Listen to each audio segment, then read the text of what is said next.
Boom, boom, boom, boom, boom, boom, boom, boom. Boom, boom, boom, boom, boom, boom, boom. Hey everybody, welcome to the Daily C Show with Course and Searles. Come on in. Welcome to the best part of your day and probably, I'm gonna guess, the best part of your week. And all you need to make it better is to get something that's gonna help you to bring you in to this conversation. If you're a hockey parent, hockey player, whoever you are, all you need is water, Gatorade, or powdered greens, BioSteel protein, or any sports in between. I'm still working on that. And I prefer water with a little bit of Himalayan sea salt, which I've now finally got some. And if you'll join me now for the dopamine hit of the week, and the thing that makes everything better, including hockey shutdowns, limited access to ice time, or anything in between. So grab your drink and join me now. Go.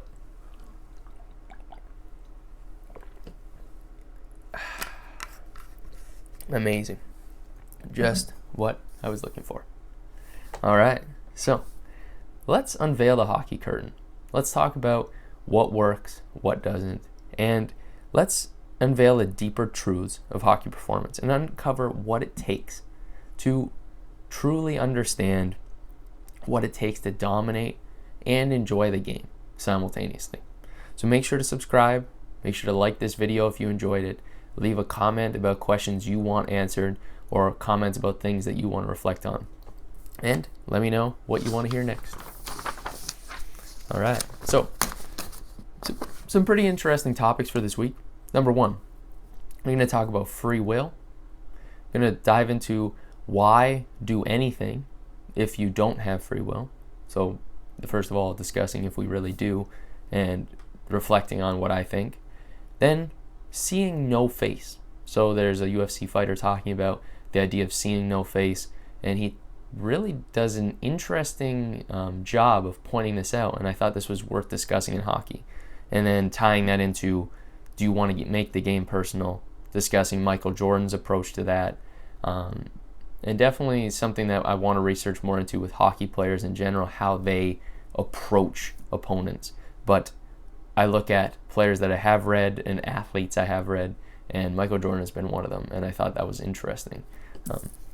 So let's dive in. First of all, free will. So things are not predetermined, in my opinion. So you don't go on the ice before a game and the game score isn't pre-decided. It's not like the universe has just lined things up and you're going to go out and you're guaranteed to win or lose. It's already preset. But what I do believe is that our mind has a collection of memories that make up who we are in the moment that we go into a game. We have a recollection of things that occurred. We have a recollection of different skills. We have a skill stack. We have our memories of what to do, our neural links. We have our emotional state in that moment. We have our focus in that moment. And these things all come together to create a performance. So I don't think that there's any more complexity to that needs to be added in terms of if we believe that there's some kind of predestination in terms of our hockey year or how we perform in that game, but understanding that what is going to occur is simply going to occur because of what we've done in the past. And a good way to look at this in terms of the idea of free will that I thought was interesting, Sam Harris in the Waking Up app talks about this in his teachings, and I thought this was very interesting, was that we tend to think that if I say pick up something beside you, so if you have a water bottle, hopefully you did the simultaneous sip, if you have something beside you, pick it up right now. Right? So pick up a water bottle. So you pick it up and you believe that you had the choice to pick that up. But the reason that you did that was more influenced by, well, was influenced fully, in my opinion, by what you've been programmed to do. So your decision wasn't just completely free and open. It was influenced by how you view listening to what I just said. Whether you like to do what the person in the podcast or the video says, and whether you wanted to, is going to be influenced by so many different things. So there's a lot of interesting layers to this that just get completely kind of just pushed to the side oftentimes, and we want to say, oh, well, in that moment I made this decision purely based on, I decided right now this is what I want to do. But we're ignorant to the fact that everything that's led up to this point is what allows us to make that decision. Just like in a goal scoring situation, you have an opportunity to shoot the puck. You receive a pass in the slot. It's the most basic example I always go to. The reason that you're going to shoot the puck into a specific spot is not based on just complete choice in that moment. You don't go into that moment and instantly you pick, well, now I'm going to shoot top right. The reason that you end up shooting there is because of a collection of memories that you have that influence you to make a decision. So you are reacting to what the goalie does, but the reaction you have, or the reaction to the defenseman, the reaction to the opposing players, the different angles, all these things, they're all going to be interpreted through the filter of the past, the things that you've acquired in your knowledge set and in your skill set, and then you're going to execute. But you didn't have the free will to choose to not be as good as Sidney Crosby, as skilled as he is. You didn't choose to not have the hardest shot in the world. These are all things that you didn't have the complete control of. So to make the argument that we actually have total choice in any given moment on the ice is basically, in my mind, impossible. It's not fair to say we truly have a choice. We simply have parameters in terms of skill, knowledge, and we then react through those filters.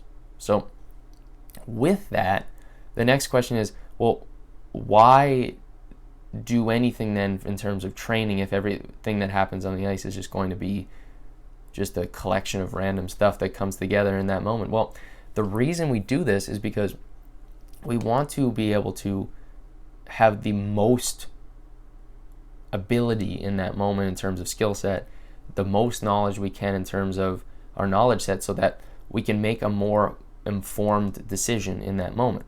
This is why we work on programming our mind in the course, in the identity creator course.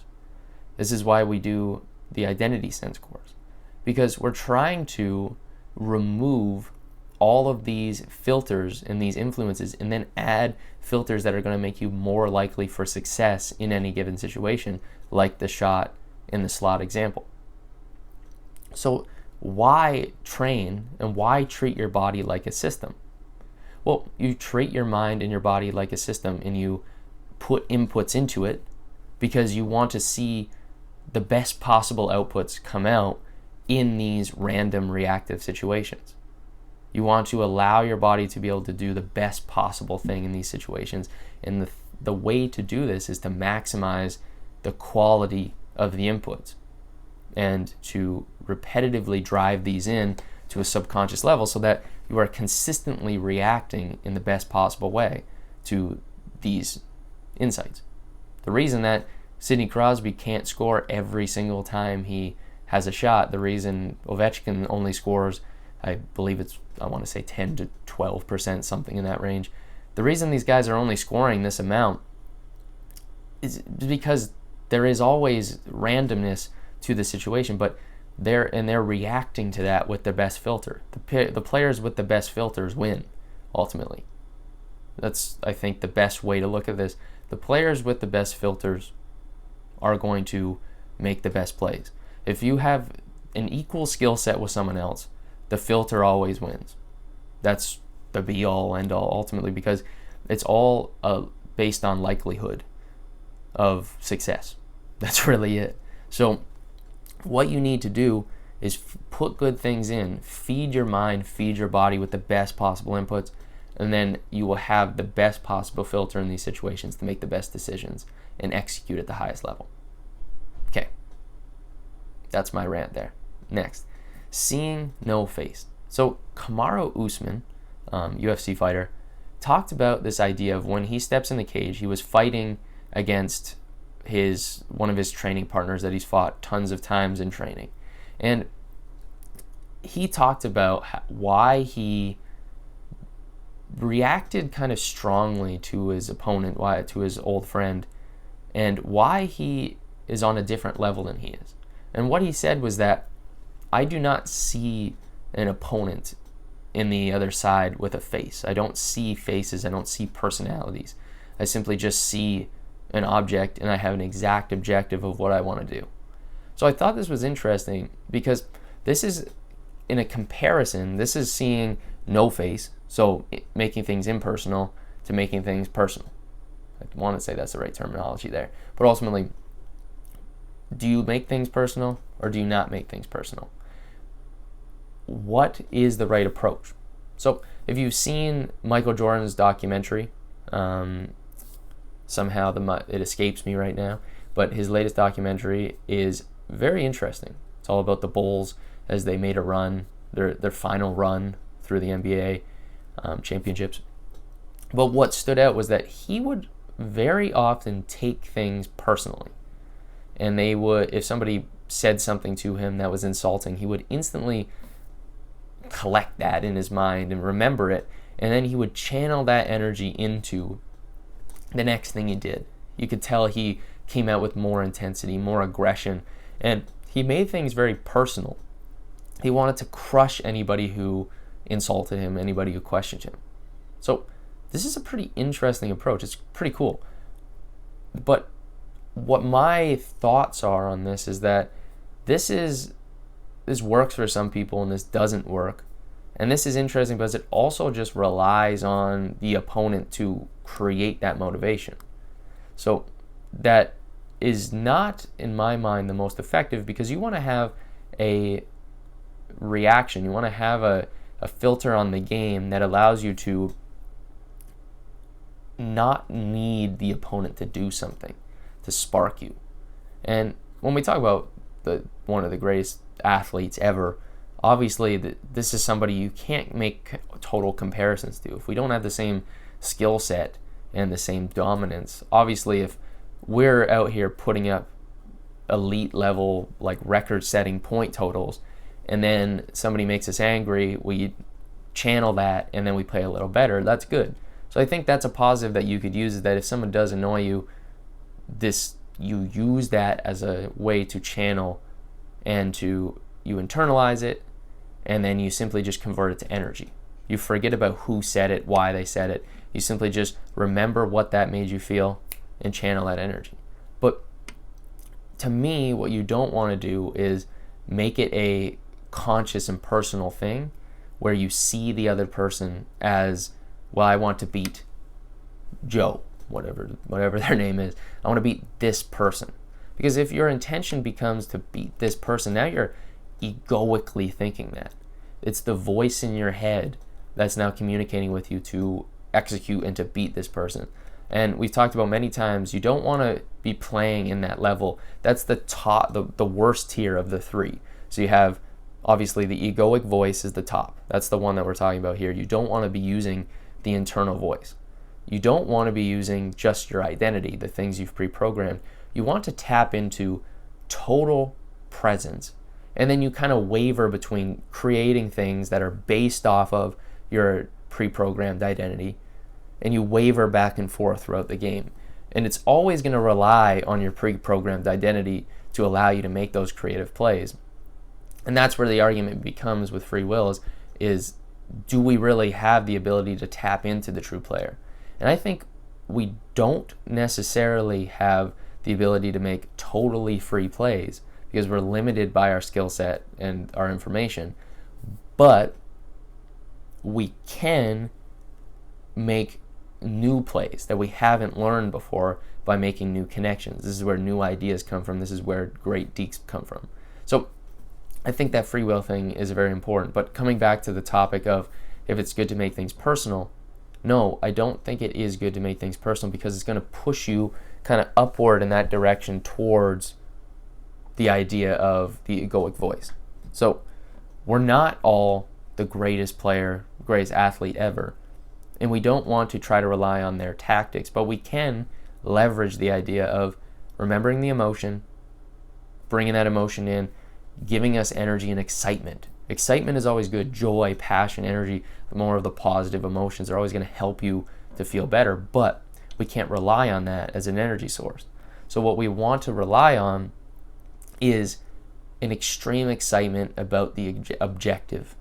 Setting the objective, like Kamaru Usman had said, I know that when I step into that cage, my goal is to crush the opponent. That's it. And the other person's not. They have no face. They have no personality. They are no one. They're simply a object that I am going to beat. I'm going to crush. And I'm going to use every skill I have to do that. So take that idea with you. Take that concept with you. Do not make things personal. This is why we don't want to allow people to try to make fun of us on the ice and then react to that chirping that people have.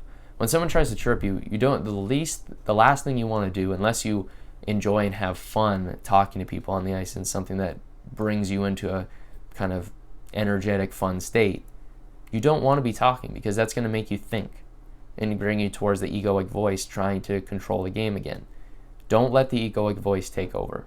Do not bring yourself into that really surface level tier. Drop down. Use the techniques we've discussed in our programs to drop down into the identity, and then waver between total creativity and presence, and then tapping into those memories. And this is where you can test out the idea of if you even have free will.